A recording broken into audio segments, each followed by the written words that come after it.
आपका मैं स्वागत करता हूं। तालियों से जोरदार स्वागत कीजिए हमारे राजस्थान के मुख्य प्रधान अशोक गहलोत जी का स्वागत कीजिए तालियों से जोरदार। हमारे प्रभारी रघु शर्मा जी का स्वागत कीजिए, नासिर हुसैन जी का स्वागत कीजिए और हमारे सब बड़े भैया इमरान प्रताप भाई का स्वागत जोरदार तालियों से कीजिए। अब सबसे पहले मैं अशोक गहलोत जी को विनती करूंगा, सर आप आइए और अपनी बात बताइए please sir. Ashok Gehlot ji sir.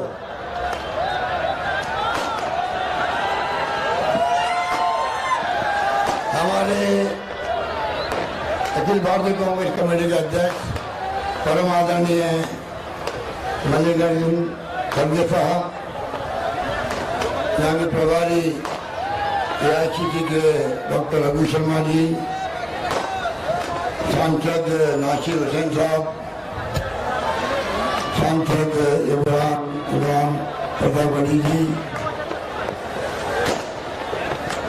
आपके लोकप्रिय उम्मीदवार और विधायक शरद भाई परमार, कुसुम कुमार चौधरी जी, असलम शेख साहब, गुरदीप सप्पल जी, विमल शाह जी, शाहजहां खान साहब पठान, उपस्थित तमाम हमारे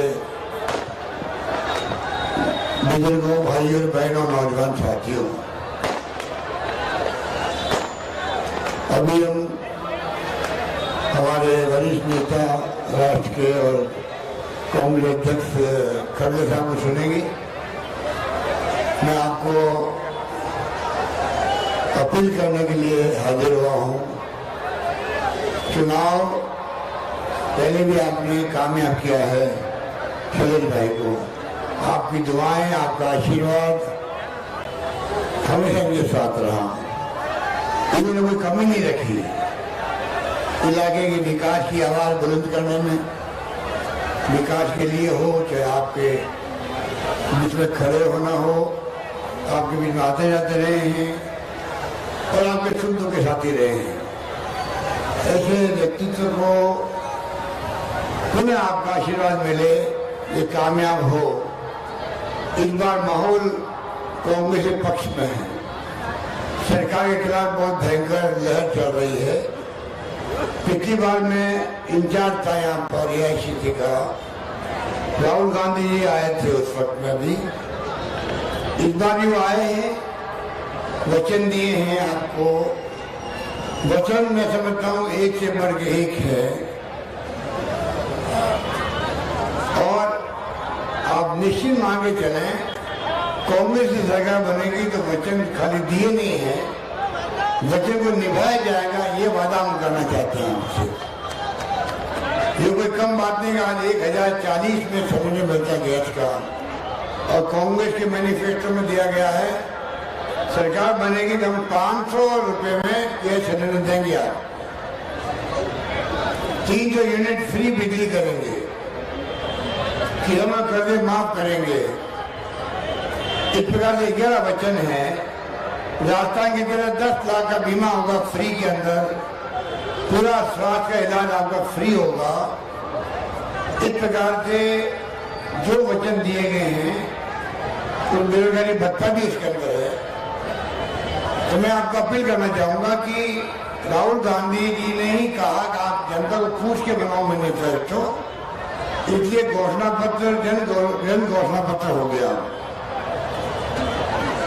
आपको मैं ये कह सकता हूं कि मोदी जी और अमित शाह जी जो कैंप किए हुए हैं गुजरात के अंदर, इसके मायने क्या है? इससे घबरा गई बीजेपी कि पूरी तरह हर वीक में प्रधानमंत्री जी आते गए, गली गली मोहल्ले मोहल्ले में जा रहे हैं। तो नौबत क्यों आई है? प्रधानमंत्री का नाम भी बहुत बड़ा नाम होता है, पर क्योंकि 5 साल तक शासन एक कुशासन था, इस बार परिणाम 14 नंबर आ सकते हैं गुजरात के अंदर। ये सबको मालूम है कि कोरोना में क्या हुआ, कितने लोग मारे गए, समय पर इलाज तक नहीं हुआ। कितने लोग मारे गए शराब पी करके, नकली, कोई कार्रवाई नहीं। अभी मोरनी के अंदर 135 लोग मारे गए। हम हमने मांग करी कि खाली आप तो एक बार ही बिठा दो हाईकोर्ट के सिटिंग जज की रिटायर्ड जज की, तो कम से कम मालूम पड़े किसकी किस स्तर पर लापरवाही हुई है, उनके खिलाफ कार्रवाई होगी। तो भविष्य में लोग डरते रहेंगे कि अगर लापरवाही करें हम जेल जा सकते हैं, कोई परवाह नहीं है। तो ऐसा कोशिश है किस काम का, सत्ता ही साथ है, आप उनको मौका दे रहे हैं सरकार बनाने का। एक मौका कांग्रेस को दीजिए वापस, ये मेरी मानवीय अपील है। आप देखेंगे बदलाव, आप देखेंगे कि सरकार किस तरह काम करती है हर तबके का। आज भयंकर यहाँ बेरोजगारी है जिसके लिए राहुल गांधी यात्रा कर रहे हैं, महंगाई को लेके पूरे देश का मुद्दा है ये। महंगाई की मार भयंकर कमर तोड़ चुकी है लोगों की, भयंकर बेरोजगारी है, गुजरात में कम नहीं है, नौकरी लग नहीं रही है, प्राइवेट सेक्टर बहुत कमजोर हो गया, यहाँ पर एमएसएमई भी बहुत कमजोर हो गया, और देश में शांति सत्ता बना रहे। आज तनाव की स्थिति देश भर के अंदर है, हिंसा का माहौल है। 3 मुद्दों को लेकर राहुल गांधी का कार्रवाई चल पड़ा है। पूरे देश के लोगों में, गांव-गांव में, घर-घर के अंदर ये मैसेज है कि राहुल गांधी नाम का नौजवान बिना कोई स्वार्थ के उन मुद्दों को उठा रहा है जिससे पूरा देश ग्रसित है। और इसी बात को लेके ये आपके बीजेपी नेता लोग घबरा गए हैं, चिंतित हुए हैं। और गुजरात अगर जीता था चुनाव कांग्रेस को, तो आप देखेंगे पूरे देश का भला होगा। ये चुनाव खाली गुजरात का नहीं है, पूरे देश के अंदर महंगाई कम होगी। सरकार समझ जाएगी केंद्र की कि महंगाई के कारण चुनाव आ रहे हैं गुजरात में, बेरोजगारी के कारण चुनाव आ रहे हैं, और हिंसा का माहौल है इसलिए चुनाव आ रहे हैं। तो सत्य से सुधार करेंगे तो पूरे देश का भला होगा। यदि चुनाव इस बार आप थोड़ा झटका दीजिए बीजेपी को, शैलेश भाई को कामयाब करो। यही माहौल पूरे गुजरात में हम देख रहे हैं। मुझे उम्मीद है कि इस बार आप लोग बदलाव लाके रहेंगे। यही बात करता हूं, मैं अपनी बात समाप्त करता हूं। धन्यवाद, जय हिंद, धन्यवाद। अब मैं इमरान पत्रावड़ी से विनती करूंगा कि वो आके इस माहौल को संभाले।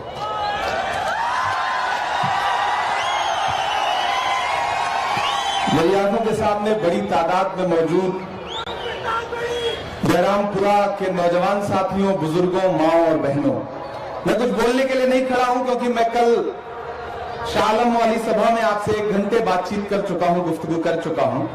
मैं सिर्फ यहां इसलिए खड़ा हूं कि आज हमारे बीच में एक ऐसी शख्सियत उपस्थित है, आए हुए हैं, जिनके राजनीतिक व्यक्तित्व को और उनकी पूरी शख्सियत को शब्दों में नहीं बयान किया जा सकता। हमारे आदरणीय अध्यक्ष मल्लिकार्जुन खड़गे साहब यहां पे मौजूद हैं। अशोक साहिल का एक शेर है कि नजर से दिल में उतरना कमाल होता है, नजर से दिल में उतरना कमाल होता है, सुगंध बन के बिखरना कमाल होता है, बुलंदियों पे पहुंचना कोई कमाल नहीं, बुलंदियों पे ठहरना कमाल होता है। एक ऐसी शख्सियत जिसने पिछले 50 साल में राजनीति को शुचिता और पवित्रता और ईमानदारी के साथ जिया और आज जीरो से अपना संघर्ष शुरू करके कांग्रेस पार्टी के राष्ट्रीय अध्यक्ष बनकर के हमारे बीच में बैठे हैं। मैं गुजरात में पिछले 2 हफ्ते से चुनाव प्रचार में हूं, मैं उनका स्वागत करता हूं। आदरणीय मुख्यमंत्री अशोक गहलोत साहब यहां पे मौजूद हैं, मैं उनका स्वागत करता हूं। मैं आपसे सिर्फ 2 बात कह के जाना चाहता हूं क्योंकि मुझे बैजलपुर पहुंचना है एक सभा में। मेरे भाई, ये चुनाव बहुत महत्वपूर्ण चुनाव है और टीवी चैनलों पर भारतीय जनता पार्टी आपको जीतती दिखेगी, लेकिन जमीन पर कांग्रेस पार्टी इस चुनाव को जीतने जा रही है, सरकार बनाने जा रही है। और खासतौर से दानी लिमड़ा की जो सीट है, पिछली बार आपने शैलेश भाई को 32,000 वोट से जिताया था। मैं चाहता हूं कि इस बार ये रिकॉर्ड टूटे, ये रिकॉर्ड और आगे जाए, कम से कम 50,000 वोट से शैलेश भाई का ये चुनाव जिताइए, क्योंकि ये जो पिछले 27 साल का कुशासन है भारतीय जनता पार्टी का, जो बदहाली है इस स्टेट की, उसका जवाब मांगिए इस सरकार से। गुजरात का विकास, गुजरात मॉडल, गुजरात के विकास का सच, जब हम गुजरात में घूम रहे हैं तब हमें इस मॉडल का सच समझ में आ रहा है। सच्चाई ये है कि यहां सड़कें इतनी खराब है गुजरात में कि आप यात्रा करिए तो पता चलता है कि सड़क में गड्ढे या गड्ढों में सड़क है, इसका अंदाजा ही नहीं लग पाता है। यह है गुजरात के विकास का सच। यहाँ पे हिलाने पर पुल टूट जाता है। मोरबी में 135 से ज्यादा लाशें बिछी थी और हमारे प्रधानमंत्री जी दिन में 3 बार कपड़ा बदल करके उद्घाटन कर रहे थे सरकारी कार्यक्रमों के। मैं चाहता हूं कि गुजरात इस बार मुद्दों पर चुनाव लड़े।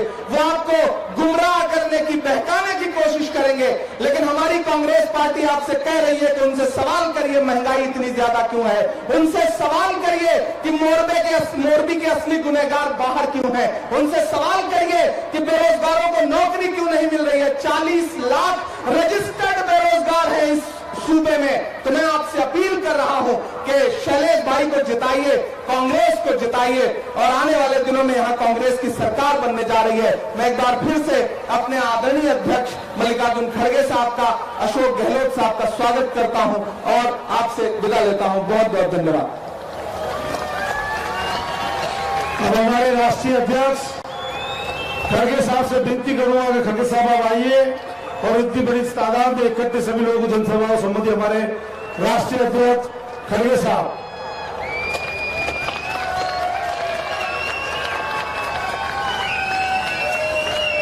10 बजे के पहले उठना होगा। लिखा है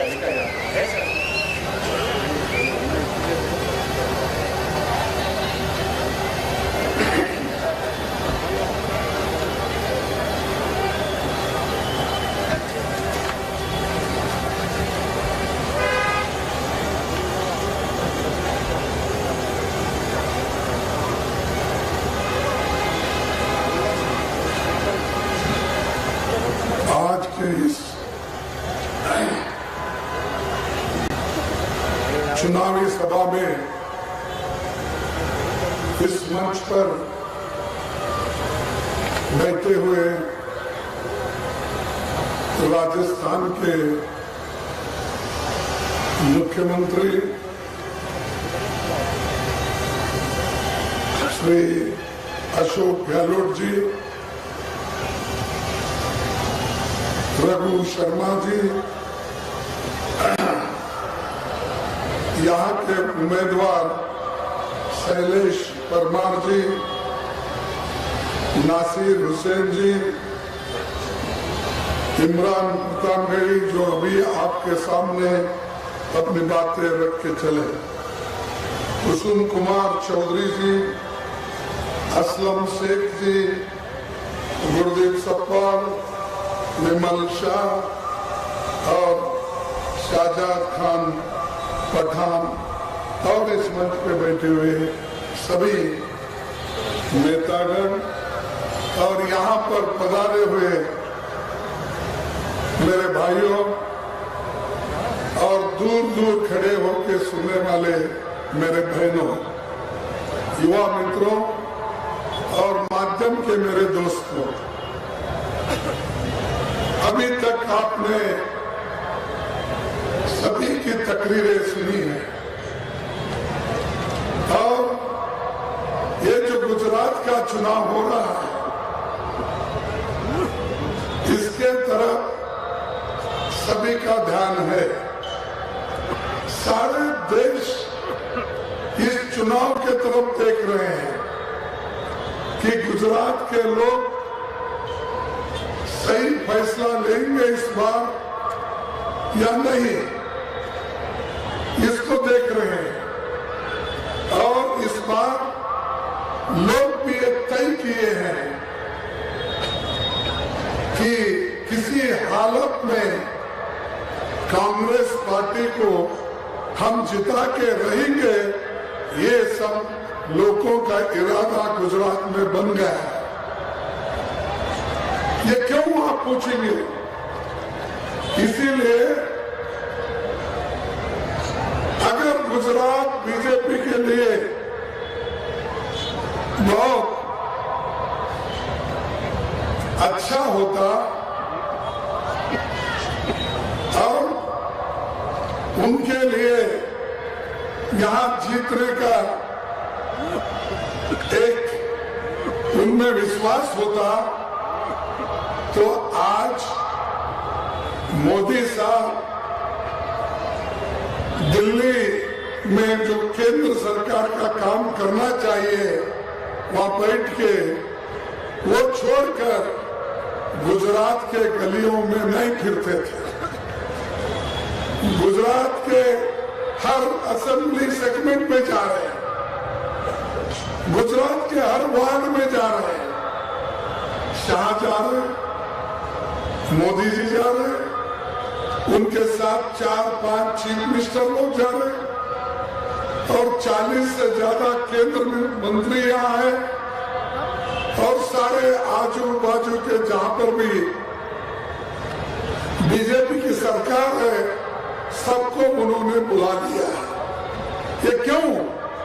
क्योंकि उनके पास उनको ये मालूम हुआ लोग उनके खिलाफ हो रहे हैं, लोग उनके साथ नहीं है, ये उनको दिख रहा है। और जब आदमी घबराता है उस घबराहट में कुछ भी कह देता है और कुछ भी करता है, वही यहां पर हो रहा है। अगर उनको विश्वास होता तो ये काम नहीं करते थे, वो छोड़ देते थे। ये तो गुजरात का इलेक्शन है, यहाँ के लोग उनके पार्टी के लोग भी काम करते हैं, हमारे पार्टी के लोग भी काम करते हैं, तो लेवल प्लेइंग ग्राउंड में है, हम लड़ते हैं।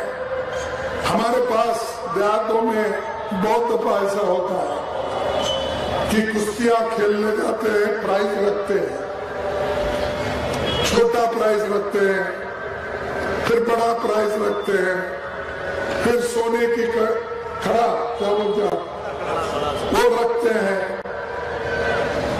लेकिन उसके हैसियत से वो लड़ाई होती है। अगर जो छोटे कुश्ती खेलना चाहता है वो अलग लड़ता है, अगर जो मध्यम स्थिति में वो अलग लड़ता है और जो सोने की खड़े की कुश्ती करता है वो अलग रहता है। लेकिन यहां मैं देख रहा हूं हर इसमें मोदी जी वही कुश्ती खेल रहे। म्युनिसिपैलिटी के इलेक्शन आते हैं, कॉर्पोरेशन के चुनाव आते हैं, मोदी को वोट दो। अरे भाई यहां तो हमारा कैंडिडेट शैलेश है, शैलेश के खिलाफ आपका कौन सा कैंडिडेट है उसका प्रचार करो, उसके नाम से वोट मांगो, वो सब छोड़ दीजिए, मोदी को वोट दो। क्या मोदी आके यहाँ के म्युनिसिपैलिटी के काम करने वाले हैं? क्या मोदी आके आपके मुसीबत में मदद करने वाले हैं? अरे आप तो प्रधानमंत्री हो, आपको काम दिया गया है, वो काम करो। वो छोड़ के municipal corporation election, MLA election, खैर एमपी इलेक्शन, उनको प्राइम मिनिस्टर बनना है तो फिरते रहते हैं, लेकिन हर वक्त अपनी ही बात करते हैं। आप किसी को मत देखो, मोदी को देखकर वोट दो। भाई तुम्हारे को तुम्हारी सूरत कितनी बार देखना, कॉर्पोरेशन में भी तुम्हारी सूरत देखना, एमएलए इलेक्शन भी तुम्हारी सूरत देखना, एमपी इलेक्शन में भी तुम्हारी सूरत देखना, हर जगह कितने भाई क्या आपके रावण के जैसा 100 मुख है क्या है, समझ में नहीं आता। और अब काम पे वोट मांगो, हमको खुशी है कांग्रेस ने क्या नहीं किया, क्या किया, गिनते जाओ हमारे उपलब्धियां, हमने क्या दिया। जो भी इससे पहले 27 साल पहले आजादी के बाद हमने क्या किया वो भी गिनते ना। आप आने के बाद क्या लोगों को दिया, कितना अमन इस देश में रखा, कैसा आज समाज को डिवाइड करने में आप लगे हुए हो, वो भी देखो। तो काम तो वो कुछ बोलते नहीं, सिर्फ बीजेपी में जुमले हैं। और ये जुमले ऐसा बोलते हैं, एक झूठ के ऊपर झूठ। मैं तो कल क्या परसों किसी तकरीर में यही बोला, तो मोदी साहब तो झूठे वायदे करने में झूठों के बादशाह है, क्योंकि वो बोलते ही जाते हैं। नौकरी ऐसा ही बोले 2 करोड़ नौकरियां दे तो, या अगर गुजरात में मिला है सालाना 2 करोड़ बोले तो मुझे मालूम नहीं, या मिला किसी को। और उस वक्त बोले काला धन मैं बाहर से लाऊंगा, 15 लाख एक को दूंगा। आपको मिला? अरे कम से कम गुजरात वालों को तो मिला होगा, कर्नाटक वालों को नहीं मिला, राजस्थान वालों को नहीं मिला होगा, क्योंकि वो हमेशा गुजरात मॉडल की बात करते हैं भारत। तो आपको तो देना चाहिए था ना, दिया नहीं। तो कितने जुमले ऐसे ही। और उसके अलावा ये देखो, उद्घाटन करने की उनका बड़ा आदत है। कोई भी चीज कांग्रेस की तैयार की हुई, उसको फिर चुना लगा के, कलर लगा के उसका उद्घाटन करते हैं और ये कहते हैं ये मेरा है। हर चीज को बोलते रहेंगे। इनका जन्म जब हुआ उससे पहले भी अगर कोई प्रोजेक्ट अहमदाबाद में हो, गुजरात में हो, अगर बना है तो उसको भी चुना और कलर लगा के बोलेंगे ये मेरा है। तो ये चीजें कितने दिन झूठ बोलेंगे, कितने वक्त बोलेंगे, कितने बार बोलेंगे, ये हमको बताओ। और हाल ही की घटना, अब छोटी सी इसमें प्रतापगढ़ी ने बता के चले गए। मोरबी पुल जो 123 लोगों की जान ली, कितने? 133 और 137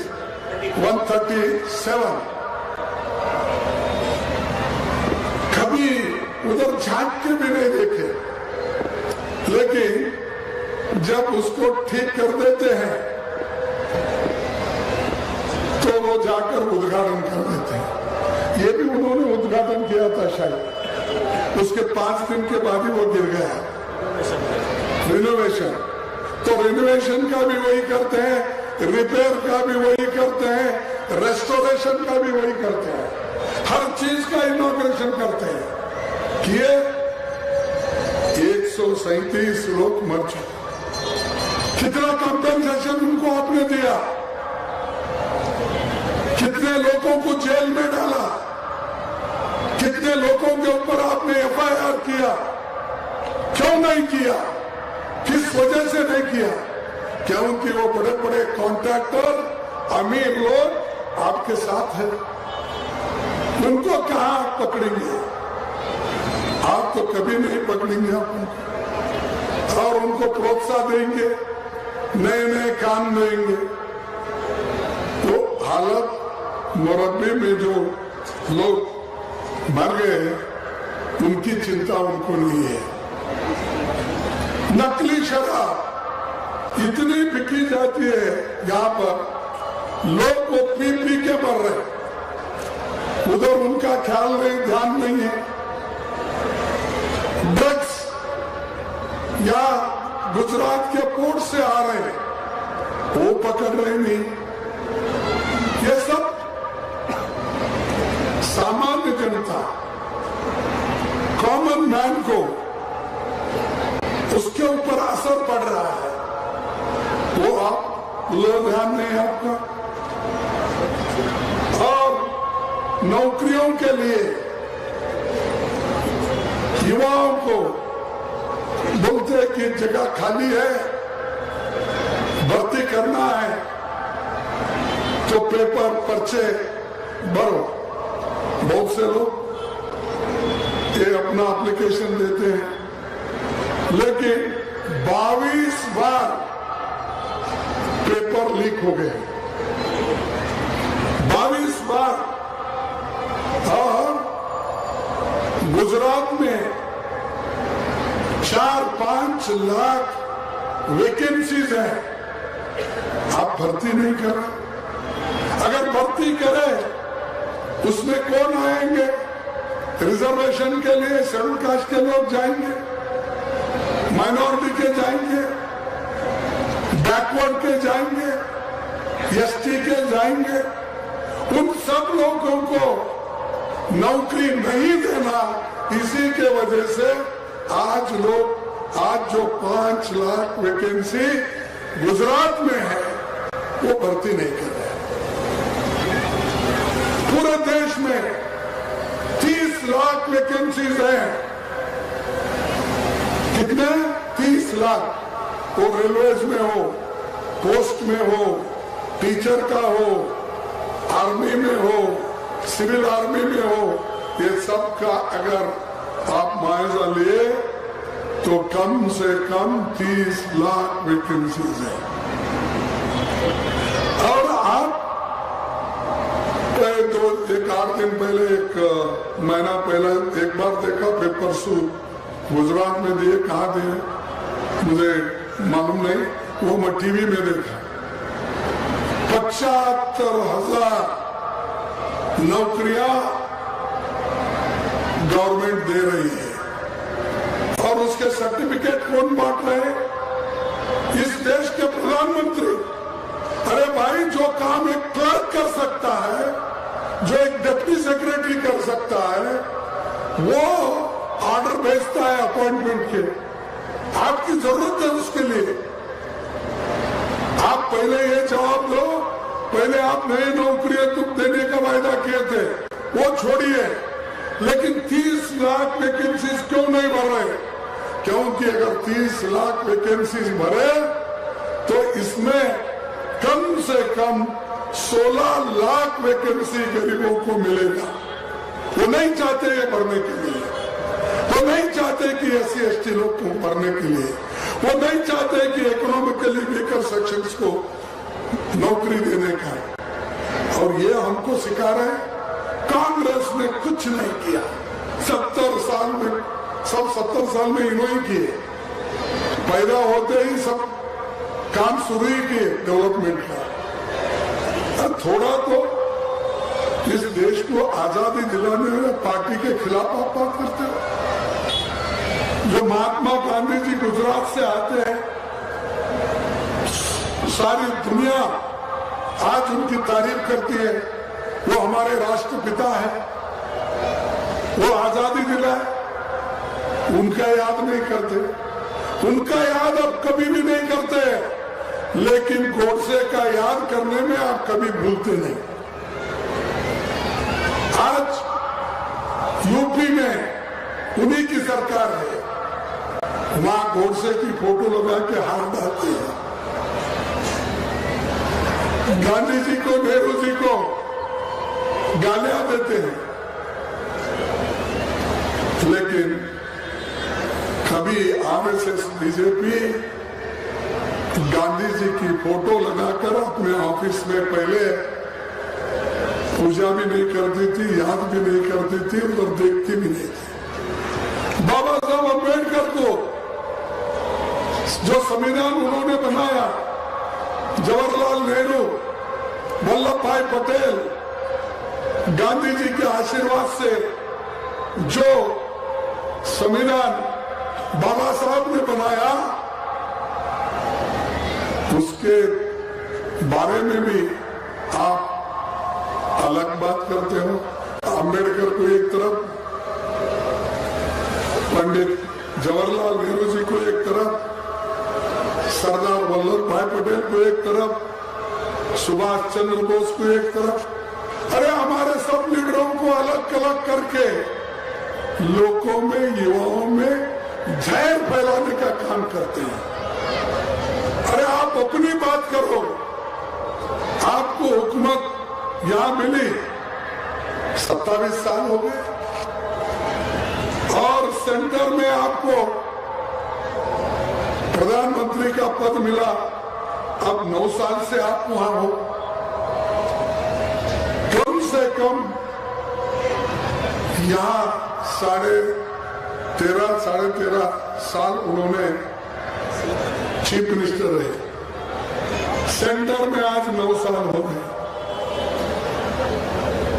22 साल करीब। अगर 22 साल में आप गुजरात को ठीक नहीं कर सकते, यहाँ के युवाओं को नौकरी नहीं दे सकते, यहाँ के इन्फ्लेशन को कम नहीं कर सकते, गरीब लोगों को मिलने वाले चीजों का कीमत घटा नहीं सकते, पेट्रोल के दाम नहीं घटा सकते, डीजल के दाम नहीं घटा सकते, सिलेंडर के दाम घटा नहीं सकते, तो फिर काहे को आप वहां पर बैठे? क्यों बैठे भाई? सिर्फ तालियां बजाने को? भाई और भाई आप करके दिखाओ। इसीलिए तो हमारा इलेक्शन मैनिफेस्टो, उसमें से कई चीजें गहलोत साहब ने बताई, वो चीज हम करके दिखाएंगे। जो हम कहते हैं वो करते हैं। हमने कहा था, सोनिया गांधी जी ने कहा था कि गरीबों को मैं भूखे मरने नहीं दूंगी, मैं फूड सिक्योरिटी एक्ट लाकर हर एक को पेट भरने के लिए मैं अनाज दूंगी। तो हमने दिया। जिसको काम नहीं है, नरेगा में काम देने का हमने काम किया।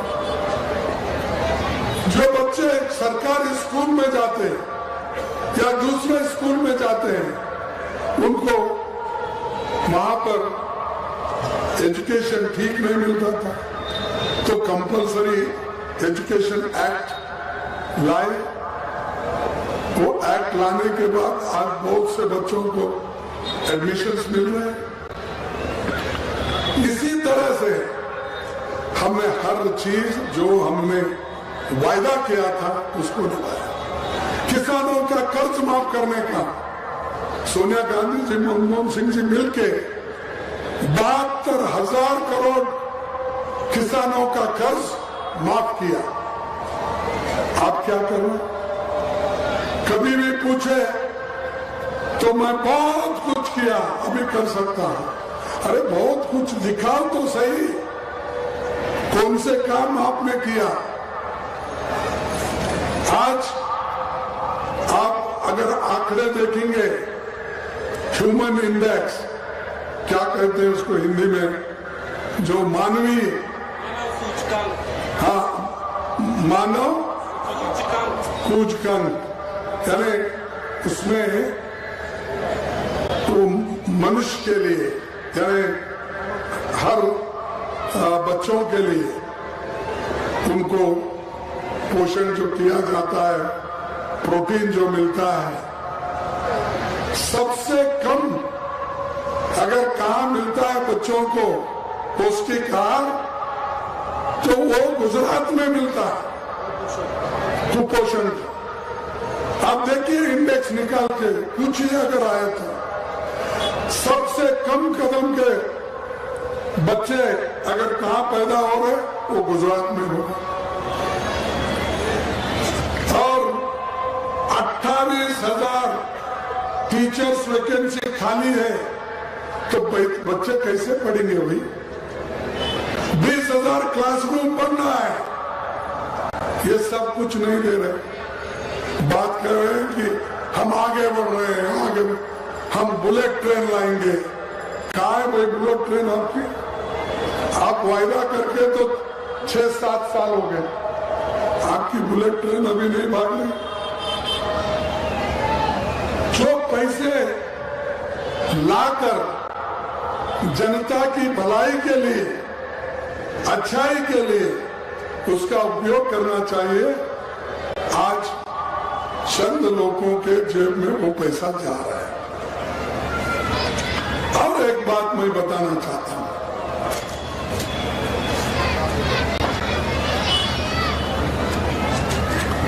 और एक चीज मैं बताना चाहता हूं। जब पंडित जवाहरलाल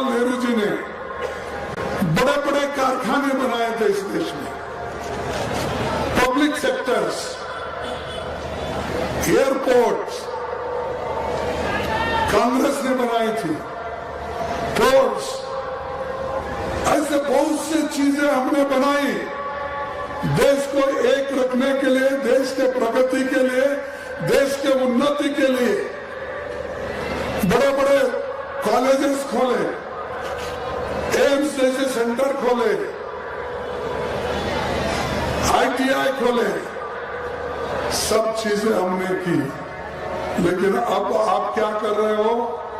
एक एक करके अपने दोस्तों को बेच रहे हो। वो देश दोस्त लोग खाकर मोटे हो रहे हैं और बच्चे कुपोषण से दुबले हो रहे हैं। यही नीति है आपकी। तो इसलिए दोस्तों, इस बार कांग्रेस पार्टी को आप हुकूमत में लाइए। हमारा हमको एक बार चांस दो। तुमको तो 27 साल से आप देख रहे हो, हमको सिर्फ एक बार 27 साल के बाद तो एक बार चांस देखो। तो फिर हम आपको आज जो हमने कसम खाई है कि डेमोक्रेसी को टिकाने का, संविधान को बचाने का, सबको मिलकर चलने का, जो राहुल गांधी जी ने भारत जोड़ो यात्रा निकाली है, वो सब समाज को जोड़ने का, सब भाषाओं के लोगों को जोड़ने का, सब लोगों को जोड़कर कदम पे कदम डालकर आगे चलने का हम सिखाए। आप क्या सिखा रहे हो? लोगों को तोड़ने का। हम जोड़ने का सिखाते, आप तोड़ने का सिखाते। यही फर्क है आप में और। इसीलिए समय की कमी है और ज्यादा कुछ बोलना नहीं चाहता। आपसे यही विनती करूंगा कि आप इस बार किसी हालत में घर में मत बैठिए। जिस दिन वोटिंग होती है, घर घर फिर के ज्यादा से ज्यादा वोटिंग कराओ और कांग्रेस पार्टी के जो अभ्यर्थी है, जो कैंडिडेट है, इसको जिताओ। तो मैं ये कहूंगा, मैं हमेशा कहता, जब मैं इलेक्शन 72 में ठहरा था, उस वक्त भी ये बात कही थी मैंने कि हमारे पास चर्चित है, न जात पर न पात पर, बटन दबाओ हाथ पर। न जात पर, न पंथ पर, न धर्म पर, ये सब भूल जाओ, लेकिन सब मिलके बटन, हाथ पर बटन दबाओ और शैलेश को जिता के लाओ। शैलेश पारमल ने 4थी बार जीत के 5वीं बार जीतने वाला है। उसका नाम मालूम है क्या उनको? सभी लोग जानते हैं पारमल को। तो इसलिए आप वो काम करेंगे, सबको मंजूर है?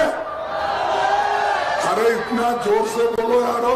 जो हमारे खिलाफ के लोग हैं, वो नींद भी अगर कर रहे हैं तो उठ के बाहर आओ। तो आप जिताएंगे। धन्यवाद। मैं बोलूंगा जय हिंद, आप बोलेंगे जय हिंद। मैं 3 बार बोलूंगा, आप भी बोलेंगे।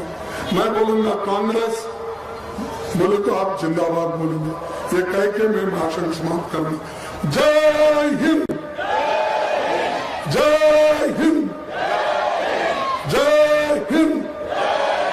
Congress party, Congress party, Congress party. आप सभी को मेरा धन्यवाद, नमस्कार।